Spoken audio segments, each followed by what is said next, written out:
Hey, good morning, everybody. Good morning. Morning. Unmute, William. I pulled a Cheryl. Love you, girl. Well, good morning, everyone. How's everyone doing today? Good. Great. Excellent. Great. I think we're going to have a great conversation today with special guest Charles Hall, our new soon-to-be leader, the Reverend. No, that's Reverend Laura. Dr. Laura. Oh, we need to find a really good name for you, Reverend Charles. Well, But we're anyway, everyone, thank you all so very much for joining us today. This is going to be an open format conversation, just allowing just Spirit to express and just go deeper within ourselves to find out how and what the expression of Spirit is coming through us in this day and age. And who better yet than to have that conversation than with Reverend Charles. So at first, I'm going to start off with a prayer, allow us to get centered into ourselves, come from that knowingness, that openness, that part of you, which encompasses all of you, which is Spirit expressing. And so this is what I know right here and right now,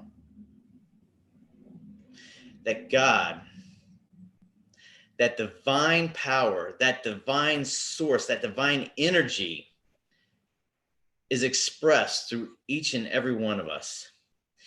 Its power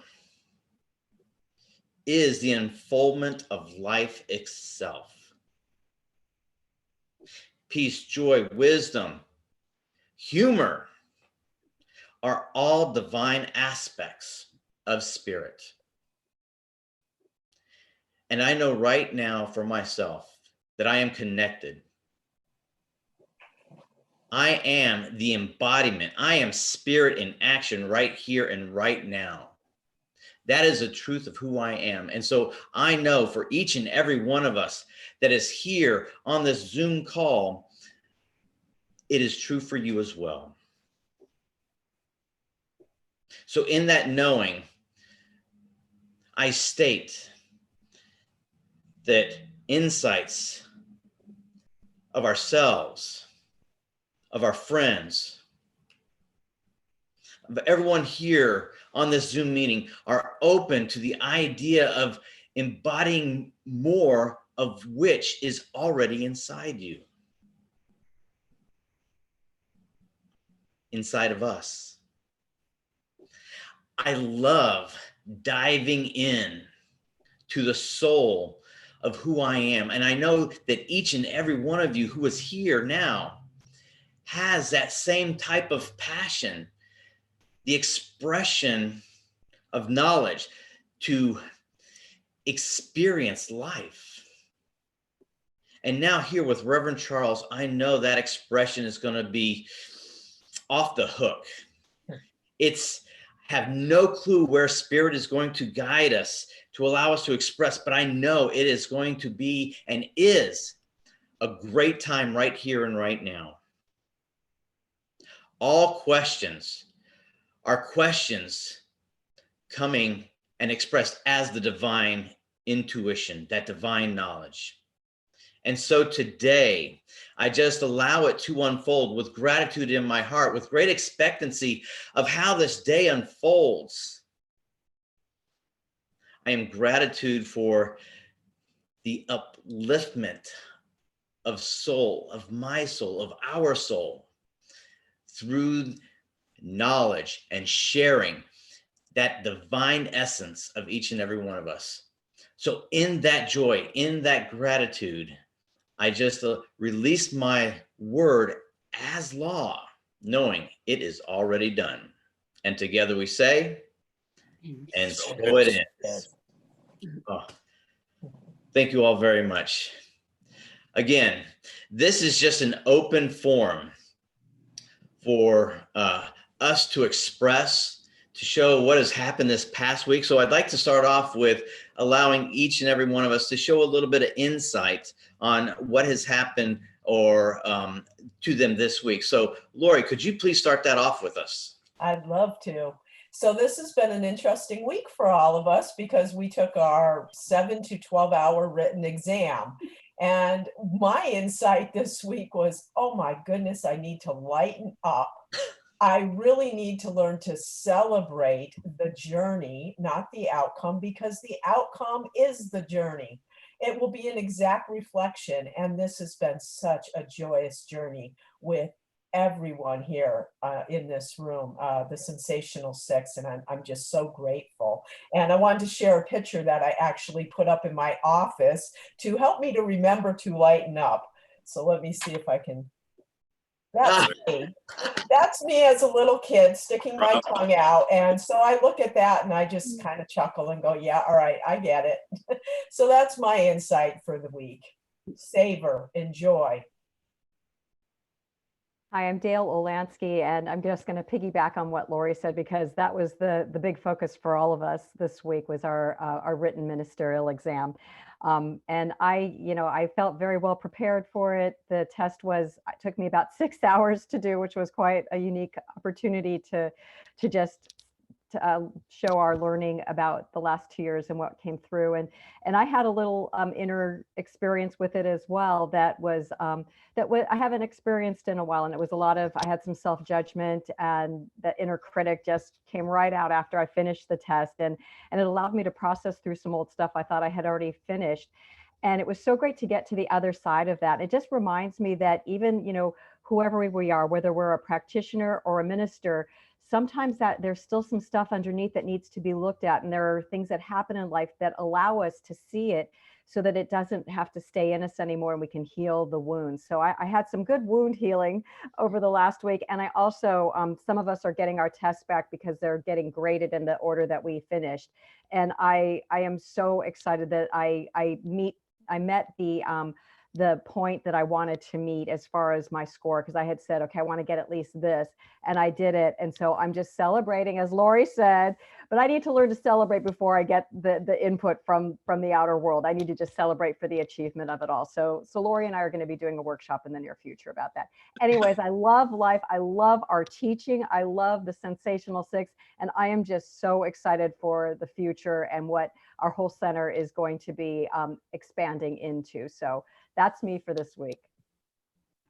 Hi, I'm Cheryl, and yes, I took the test. Mine was one of those that was a little over 10 hours in it, so I haven't received my score yet. But the main thing that's happened to me this week is I've just learned to look at life as it is and enjoy and find the beauty in it, or the humor. And my particular humor is I've turned my Roomba into a pet. I keep telling him what a good boy he is. He ate my phone cord one day, so I had to scold him a bit. Then he ate the blind cord, so he's hanging halfway up the wall. I'm like, oh my God, it's like having a new puppy, but it's just this continuing humor that I'm finding with my Roomba. Okay, I live by myself. I don't have pets, but I haven't experienced loneliness, and I haven't experienced a sense of separation. I just feel like I'm still completely connected to all these people and the whole universe. I just know that each and every one of us are walking through this the best we can. And that's what I always want to show up with, is my best person, my best day. And so Ralph Waldo Emerson said, think of every hour as day and live it fully and completely. And so that's what I've been trying to do. And so I've been remaining pretty happy, which I am most of the time anyway. And so that was my week. Cool. Hi, my name's Brad, and I'm single, and I like to travel. And I didn't log into ourtime.com. What is the test we all took on Saturday was really powerful for me.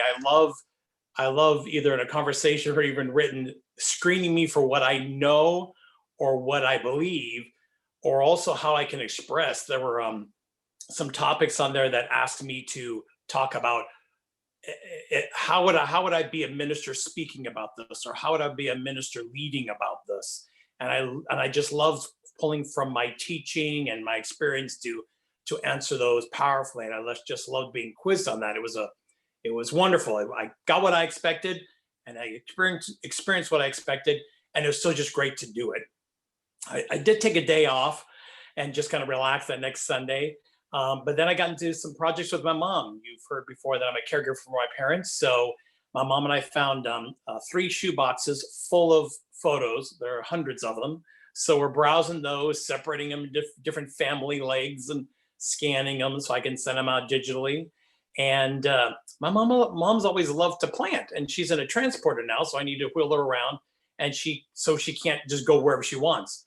So after all this time, I realized we have a big back patio table. We're turning the whole thing into a garden planter with extra pots, and she can piddle and do and plant and snip and prune whatever she wants. So we're kind of looking forward to that. And I don't need to get into one more project as soon as schooling's done, but it's a good one. So how about you, Gail? Thanks for that sharing, Brad. Hi, my name is Gail Morton.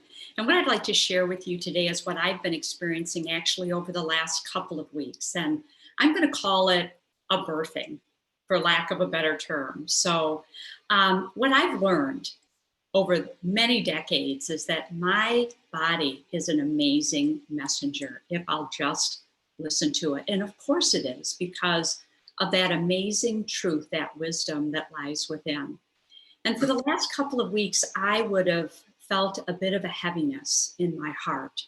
And it grew into more of a uneasiness and a deep, soulful uneasiness. And I could have made assumptions. And I could have assumed, well, it's all the changes that you're going through. It's all the changes in the community. It's all the changes in your chaplaincy practice, facilitating a lot of end of lives. I could have assumed that that was causing the uneasiness, but I've learned not to assume and instead to lean into it, to really listen. And when I did, what has come forth is just amazing. You know, that uneasiness, that feeling is very much like how I felt just before I went into labor and my children were born. Something was needing and wanting and ready to be birthed. And what I discovered is that in this world now that most of us are in, where everything that we're doing in regard to spiritual care and practice of almost any kind is virtual. And what was wanting to come forth for me was to add more intimacy, more warmth, more life, and more meaning to those virtual platforms. So what's been coming forth for me are all kinds of ideas, practices, rituals, you know, symbolic actions that we can use at our center, that I can use in my individual chaplaincy practice, that we can use in all different ways, really to add that intimacy and that warmth and that meaning to what we're doing on a virtual platform. So from uneasiness to an amazing download is what I've been experiencing, and it's still coming. So thank you for letting me share that with you. On to William. Oh, thank you, Gail. That was so wonderful. I'm kind of in the same boat. Boy, what a roller coaster ride this week has been. Very anxious and unsure about taking the test, which we did on Thursday. Excuse me, on Saturday, Friday. What day is? Hello, Bueller. Anyway, but I was very apprehensive about the test. But then when we had our final class with Dr. James, he really put my mind at ease, and he said this: anyone can write down on a piece of paper and come from a textbook standpoint of yes or no right answers. This test is more about him wanting to know who we are as ministers. And so once I had that go off in my head, I was able to calm down. And yes, it was definitely a very long day. But I walked away from that test knowing that I was on that paper. And so I was at complete peace and ease with the outcome. I know that I did very well with that test. Anyway, always expressing and being active at the center, even though it's technically closed, there's still a lot of stuff that has to happen here. And so Elizabeth and myself are always constantly here. But it ended this week. Yesterday, Elizabeth and I were able to get on the Harley, which for me, that is my meditation. Do you hear that? It's my meditation. We got on the Harley and we were delivering our face coverings to some of the congregants from anywhere from Cathedral City, Palm Springs, even La Quinta. And it was just a wonderful, wonderful day. So ending this week on a high note, just allowing life to unfold, just knowing that I am spirit expressing at all times. So after that, I got more people here. So let's get into it. Let's get this forum going. So Reverend Charles, I'm going to ask the first question. What's that? I'm going to give you a little chance to think about it. I would like to know, and I'm sure everyone listening and viewing here would like to know, do you have a moment where you had that aha about spirit and your connection with yourself?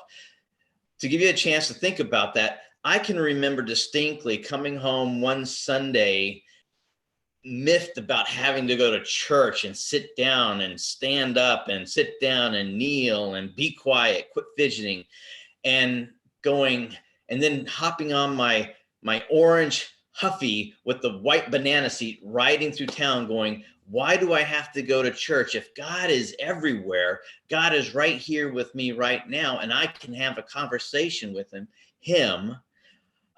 So what's the point? And so to me, that is that aha moment of knowing spirituality and knowing that I am one with the divine. Do you have a moment like that you can recall? No, I have a gazillion moments like that I can recall, though. First of all, you guys talking about your exam and kind of being with you leading up to it. I took mine, 20 years ago, but I can still remember that feeling of anxiety. And I had actually, I chewed tobacco for like 24 years, and I'd quit for a little bit leading up to taking that exam, but I started again taking the exam because I was so anxious. So silly. Oh, I guess that was my prayer back then. Anyway, and then I did it for about another year and then I stopped, but it's a pretty harrowing experience. So I applaud each of you for moving through that with a tremendous amount of grace, and that you all did beautifully. And it's a rigorous examination. I've always been sensitive. I remember since I was a little boy, I've just felt sensitive. And growing up, it wasn't the easiest thing for me. I was made fun of a lot. And sometimes the things when we're kids, if not nurtured properly, the things that are our greatest gift can appear like our greatest enemy. My brother used to make fun of me a lot for being, I just got called sensitive all the time, and I hated it.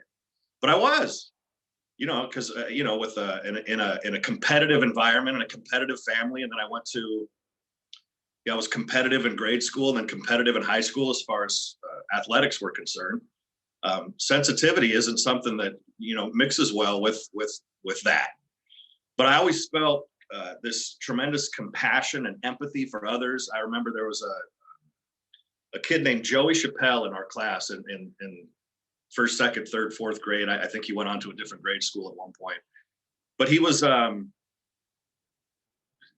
don't even know what the PC thing is. He was challenged, intellectually challenged. And I remember sitting on the bus one day after school. We took the bus. We took the bus starting, me and my brother and my sister, from West Seattle to downtown Seattle, because my mom worked at the Seattle Supersonics when we used to have them, the Super Channel. And so the three of us would get on the bus when we were little kids and ride the bus downtown together, which I'm grateful for at this moment. But something happened earlier that day regarding Joey Chappelle. And I remember being on the bus and I just felt so sad and heavy and crying, like I just wanted to protect him, like, this world's so effing unjust, like this something inside. And I would say that my life is comprised of just a ton of those moments of feeling sensitive, of feeling And my path to ministry, I've called a subtle inevitability.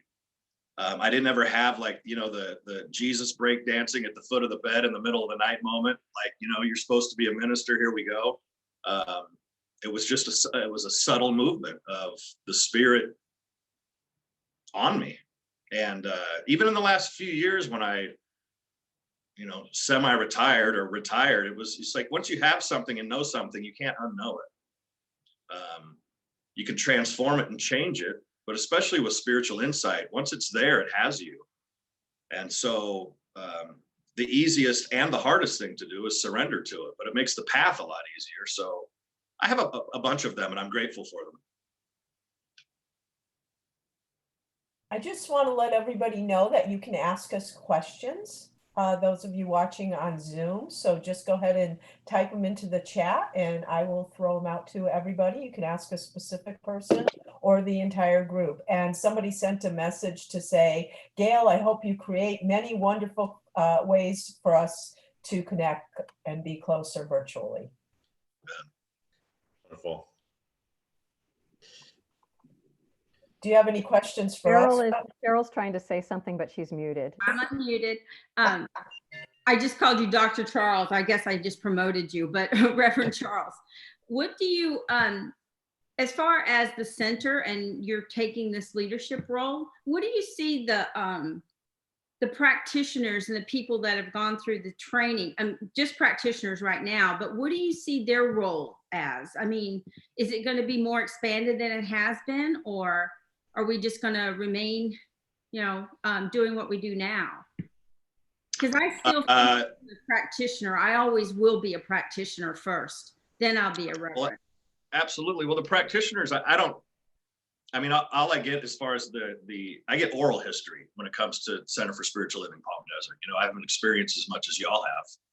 So I don't really have a firm grasp on what the history of the practitioners has been. I know that the practitioners are the prayerful arm of the center. You know, they're the consciousness holders, you know, in an intentional agreed format. You know, a congregant, anybody can be a consciousness holder, you know, knowing the truth for any entity or organization or for themselves. But practitioners have a specific and particular agreement that they've entered into. And that is to be knowers of truth no matter what, which doesn't put aside the challenges that we face or anything like that. But there's an agreement that we've entered into with not only Dr. Joe, but with the idea of Center for Spiritual Living Palm Desert. So that will always be important. Dr. Joe and I are in constant conversations about how the practitioners can best serve the community. I'm not in a position at this point of saying what's going to happen or not going to happen or what it's going to look like going forward. There's so much change that's happening. There's so much unknown right now. But what is known is that the practitioners will always be vital. They're the lifeblood of the community from a consciousness standpoint, from a service standpoint, from a committed giving standpoint, and how important that is to not only lift ourselves up individually as practitioners, but set an example for the community of how we can participate, how we can contribute, how you can get more freedom by practicing the principles of the science of mind in this house, and to do it specifically here at Center for Spiritual Living Palm Desert because of the unique mix of ingredients that exist here with the people and with the way that Dr. Joe's established staff and community and how people interact and participate together.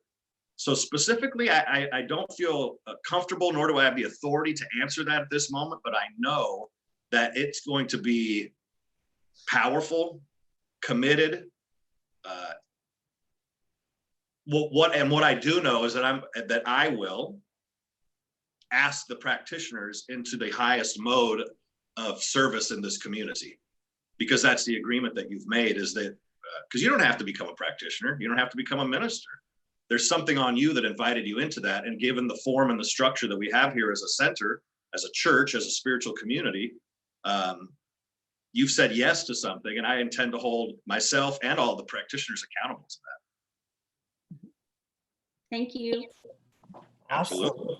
So somebody asked about your vision for the church going forward, Reverend Charles, but I think you kind of articulated that in this answer. So one of the other questions that just came in was, what was the most difficult challenge while attending ministerial school? And Reverend Charles, chime in on that one as well. Well, I can speak to the vision of the center real quick, and that's that we, in the most general sense, that we continue to remain vital. This place is so full of life. It's vitalized. It's invigorated. It's invigorating. And so, what could be more pleasurable or fulfilling than just to continue that arc, to continue that trajectory, and create, relationship in the community, and continue to just stand on the shoulders of Dr. Joe and those that have gone before, and Dr. Tom and Reverend Marion and everybody that, people that I haven't had the blessing of knowing, but that have infused this place with a particular consciousness, to stand on the shoulders of that and continue the work and lean into the collective, the wisdom and the, the institutional memory, the ancestral wisdom of the place, and continue to breathe life into that and fire that, and have life be breathed into me and to us in that spirit. So to all of you, what was the most challenging part of ministerial school? I'll start off with that. It's seriously the reading.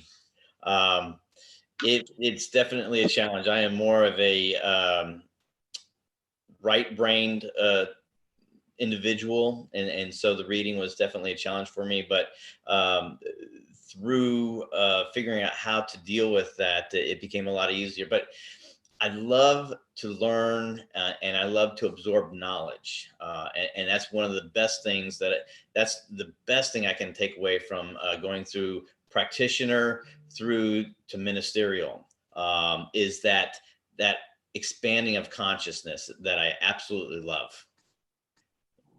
Anyone else? I would. Oh, okay, go ahead. Oh, you can go ahead, Dale. For me, the way that I view practitioner training and ministerial training, there's the curriculum that's given to us, and then there's the curriculum that isn't part of the book, that's our own to do to grow into whatever this leadership role is. And for me, the challenge was having to deal with lingering insecurities about who I am, and allowing myself to grow and be bigger. That was my growing edge, and that to me was the most challenging because it was my stuff.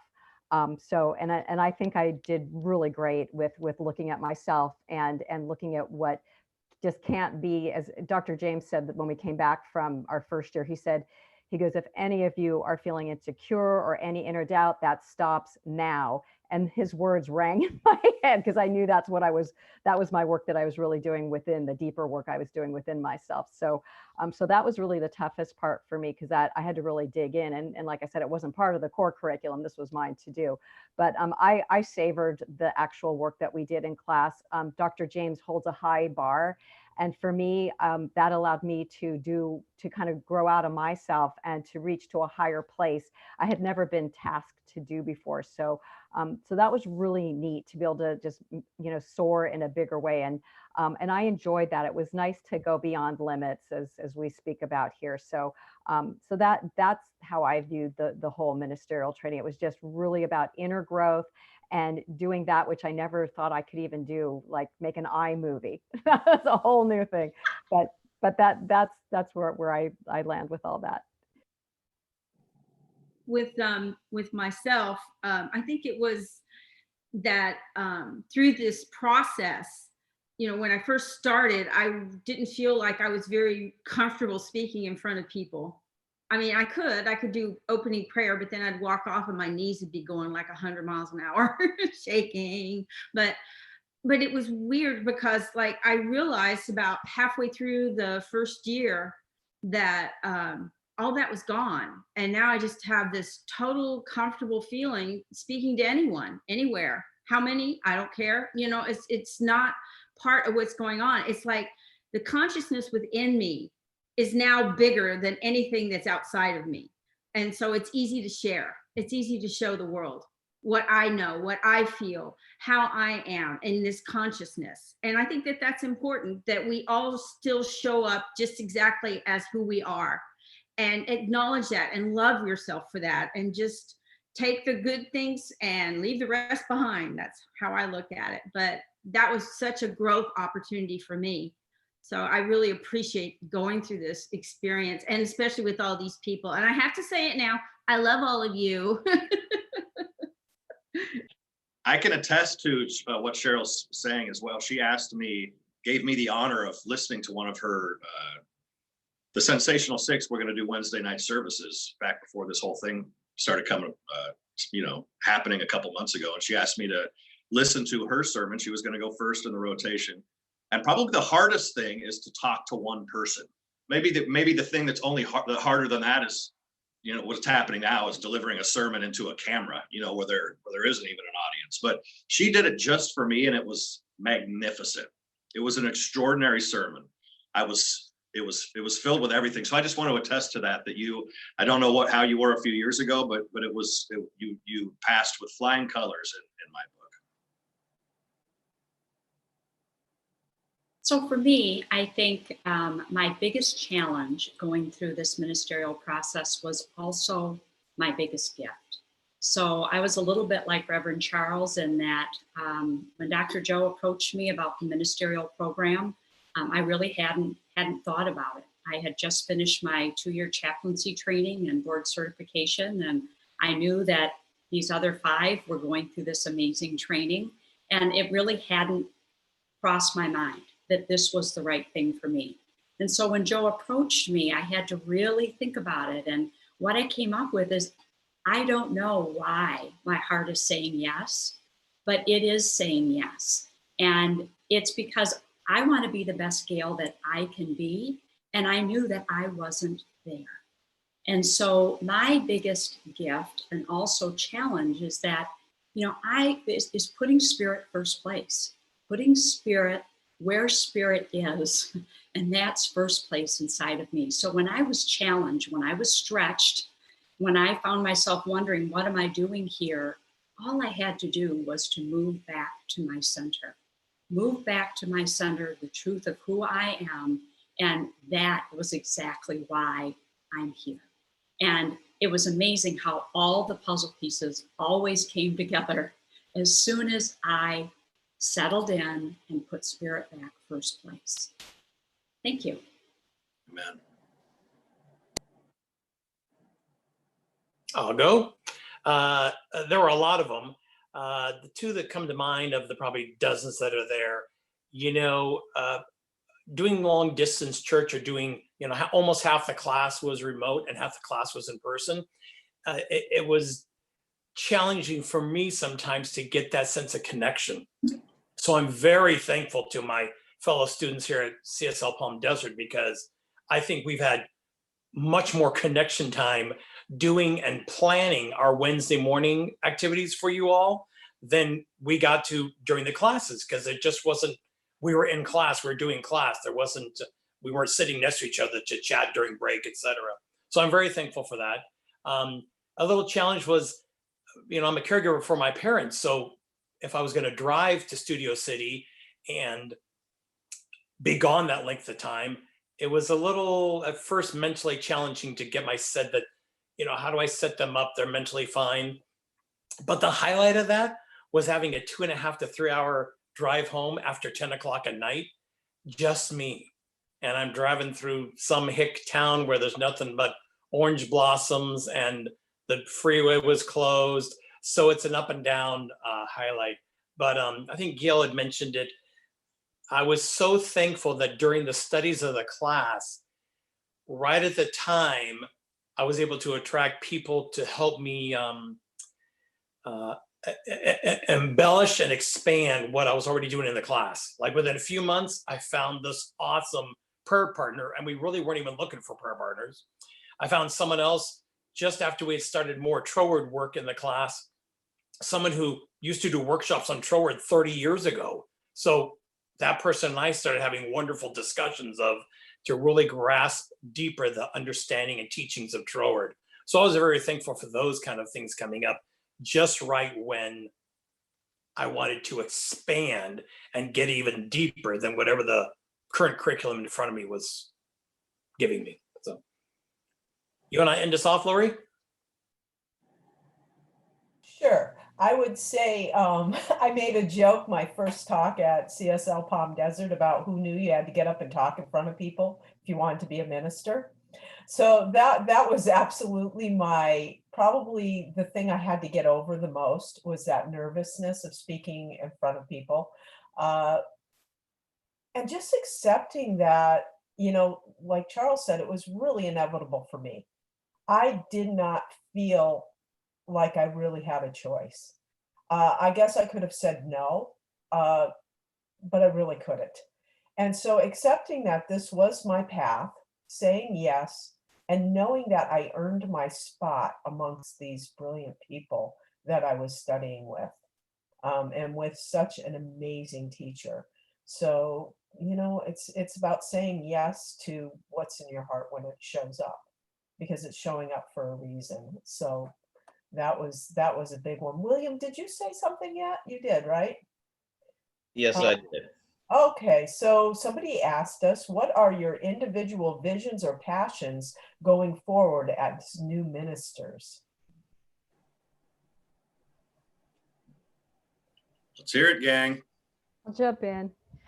It's funny because I was thinking, as when we go through this ministerial thing towards the end, you're really supposed to start finding your vision and what is it that you do. And so every now and then I'll think about that. And today I was thinking, what are the words that resonate for me? And I'm very clear on those. It's freedom and it's empowerment. And that's what I teach people. That's my thing. I think every one of us has a thing. And my thing is really freeing people to live into who they are as the spiritual expression of the allness of the universe, and live that and be free from all those old limiting thoughts that we drag around with us, and we don't need to. And so that's what I love to teach people how to do, to cut those chains, to be empowered and live a full, wonderful, expansive life. So that's my vision as a minister and what I'm going to be doing on this earth. However, I know that's subject to change because I know how the divine works by means of us. Right now, that's what it is. So I'll leave it at that. I can go. For myself, I don't really have a particular vision in mind. I mean, I have several, the different ideas and different methods of using this ministry, but I'm just waiting for it to unfold. After practitioner training, some people went straight into ministerial training, and I just felt like I needed to have 2 years of being a practitioner under my belt before I jumped into something else. Because like Charles said, once we graduate as ministers, that's when the real training begins. And that's what I found as being a practitioner. Yes, I went through, I knew all the jargon and all of the right words to say and all of this stuff, but to embody it and to put it into action, that's what occurred during that 2 years. And I'm so grateful for that, just doing minute miracles and doing platform prayers and doing whatever, whatever was required of me. And so I just know that if I give it, I know that whatever it's going to be, it's going to unfold and it's going to appear, and that's where direction I'm going to go in. I just trust in universal energy to drive this process for me. So that's mine. Thanks, Cheryl. When I first started this class, I had a clear picture of what it was going to be, and then one of the mentors in my life wonderfully reminded me, you've chosen to be a caregiver for your parents. So how can you really, really embody that as your current and primary ministry? And just that thing alone has made so much of my home life and life period be so much more flowing. Adding on to that, I haven't created opportunities for me to teach science mind classes for a number of years, physicality, etc. And I really miss it. And I'm getting clear on what that could be looking like, through our community as well as online, as well as I really love that I've gotten more, I've got a deeper appreciation for what I want to create when I teach. I build community and I inspire and educate. And I really love the building community first, so that we move into an experience of family, whether it's 2 people or 200 people, that we're connected doing that work there. And I think about even when I watch it, like I don't usually watch our Sunday services other times. I like watching it 10 o'clock on Sunday now, because even though it's usually my mom's exercise time, but that's the time when I know there's many of the people that are joining me, and I can feel into that sense of community when that experience is taking place. So, and it's still evolving because the world is on quarantine. So I'm totally allowing however it's going to show up, expand for me. That's wonderful. I guess maybe I'll start, unless Gail, did you want to go? Go ahead, William. I'll go right after you. All right, sounds wonderful. Like Cheryl, I don't really know if I have an idea of what I want to do as far as projecting or cultivating my ministry. But I do know this, that one of the factors of me becoming a minister in the first place is Dr. James and even Dr. Joe instills in us. The first premise is consciousness on demand. And that really resonates with me. And I love that to be in my own little world, dealing with the ins and outs, going grocery shopping, and then to run into a congregant who recognizes me before I even recognize them, comes up to me and starts talking. And regardless of what's going on inside my head at that instance, to be able to, I don't want to say drop into that, but just open up to the expansiveness of spirit and be present right then and right there to hear them. But to be able to say some of the things that come out of my mouth, I have no idea where they come from, but they are the right thing to say at the right time.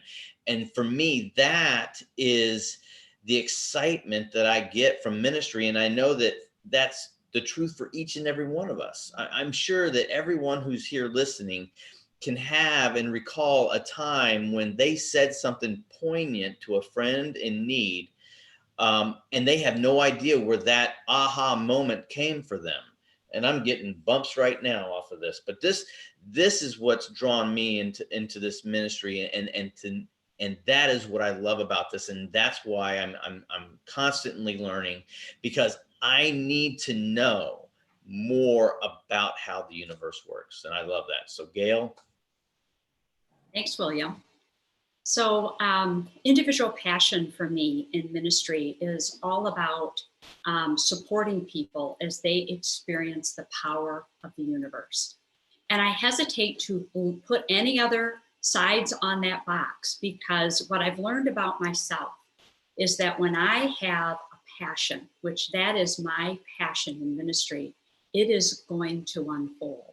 And as many of you know, I have a deep passion for working with people who have experienced loss. Because guess what? The facts of life are that stuff happens, and it happens to all of us. And there are very powerful ways to heal through those losses. And so, as you know, I'm very passionate about doing that type of work, and I fully expect to continue to do it. But I also know that it's going to continue to expand and evolve in amazing ways. And I don't want to limit myself to those areas, although they will always be a huge focus in my ministry, because Spirit is speaking to me now and is constantly speaking to me about other ways that we can experience that movement from our head to our hearts. Because, you know, the Science of Mind teachings are just that. They're almost 2 levels. We can experience them academically in our head, and that's a great first start. But how do we actually live those teachings? And that's really been the gift to me for being in the Science of Mind teachings. And that, therefore, is the gift that I want to give back to others. So for me, it's all about having that experience and living it and supporting people in the many different ways that people drop down into their heart.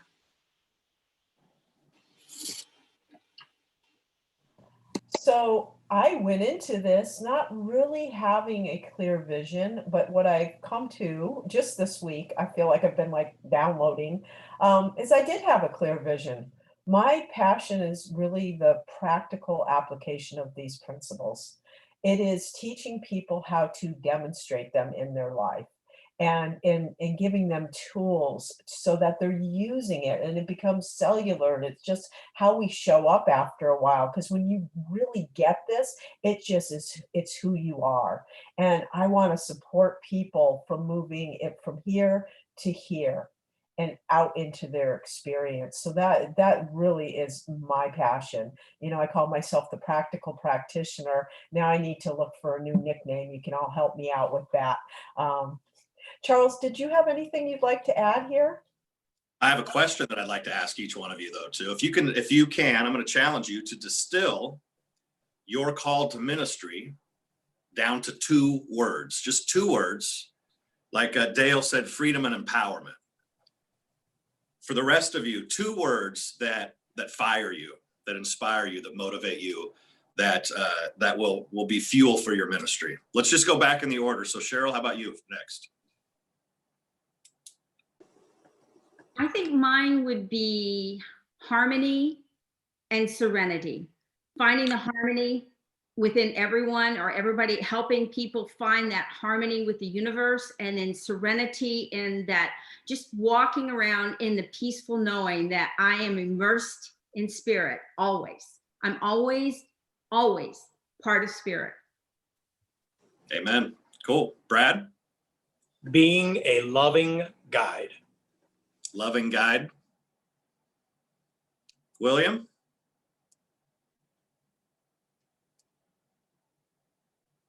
William, you there? Real world. Real world. Gail? So for me, my focus, that the words I would use is engaging community and passion. Cool. And then Dale, are you sticking with your 2? I'm sticking with my 2, yeah. Okay. Not putting your cards back on the table. Love it. If I just had to do 2, I'd say living truth. Oh, Lori, yeah, living truth. Sorry, Lori. Yes. And we had a couple more questions come in. One of them was somebody who used to be at our center and took the 100 series is wondering how she can continue her education. And can I do that online and get certified? I can answer that, yes. And I think there's going to be a lot more opportunities for you to do that. Please just contact the center and we'll help you out with that for sure. May I piggyback on that? Also, the organization Centers for Spiritual Living, the big organization, they have online classes as well that fulfill your practitioner requirements. So check with them as well as us. Yes. And that's csl.org. And they also have a practitioner program. So not only can you take all of the prerequisites, but you can take the whole practitioner program through CSL. And we're proof that you can take the ministerial program online as well. So We're never going to have to gather again as human beings, ever. Oh, no, don't say that. I miss everyone. I do too. I do. The next question is, how is your ministerial school different from practitioner training? There you go. For me, I guess I'll start it off. They both really get into your foundations of who you are, not about just your, well, actually, yes, it is about the belief system that has been created, that you yourself have created about yourself. And so in practitioner class, they really uncover that part of you, which you didn't even realize was there, and allows you to get rid of that stuff, or to allow you to get to have peace with it.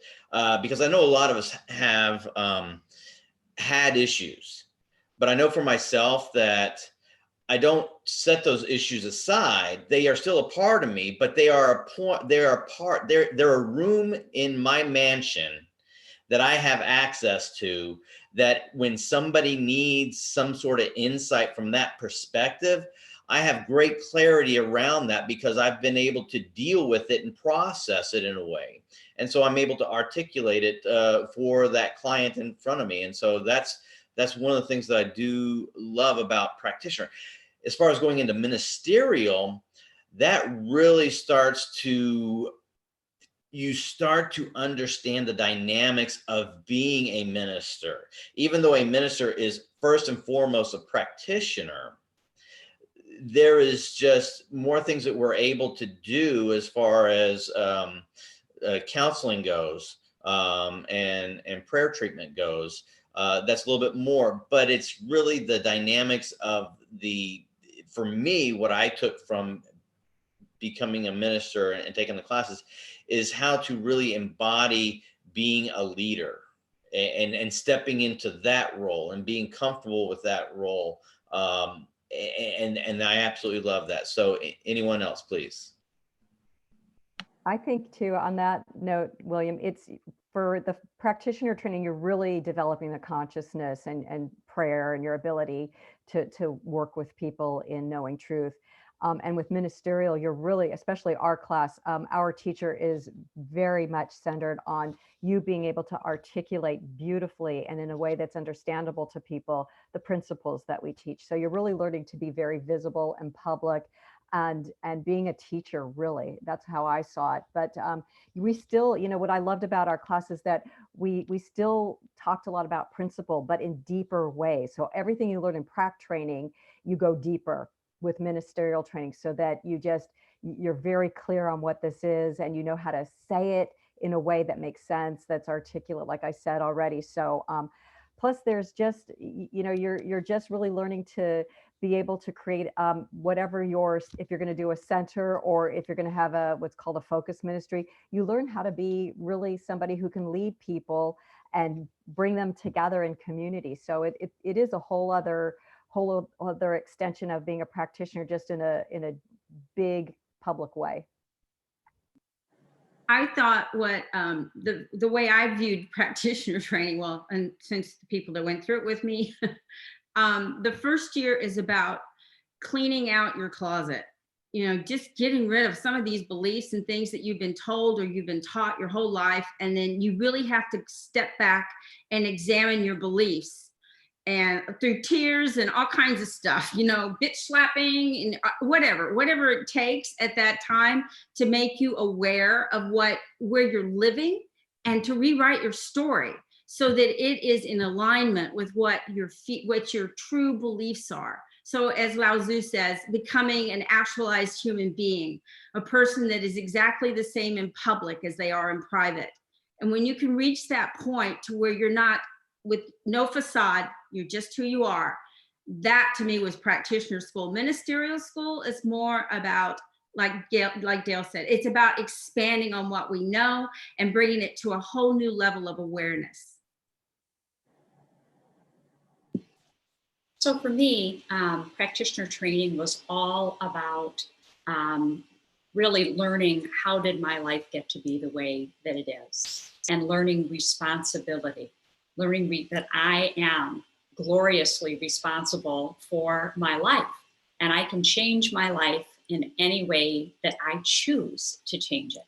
So for me, it was all about responsibility and really starting to become connected, more deeply connected with who I truly want and desire to be as my core, instead of how I was based upon the environment and circumstances and conditions in my life. So for me, practitioner training was all about that, but it was also about some mechanics. You do learn mechanics in practitioner training as far as spiritual mind treatment and spiritual practices, spiritual principles, how to use them.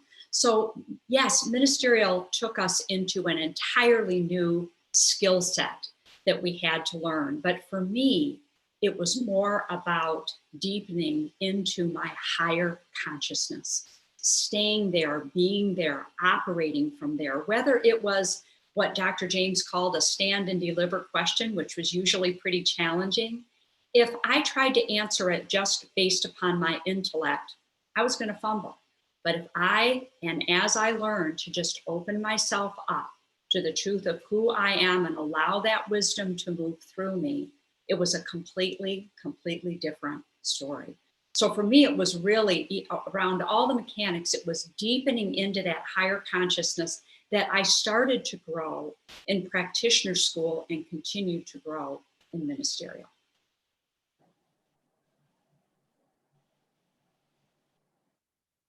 Okay, for me, those were amazing answers, folks. It was great to hear that. I couldn't add to your descriptions. Same for me, practitioner, both teach the deepness of our teachings and how principal person relates to us and how we can utilize it and use it. And then ministerial school does that on steroids for me individually. I think an additional point of ministerial and practitioner classes is practitioner taught me how to be it and do it in a microcosm with me and with the client or the person in front of me.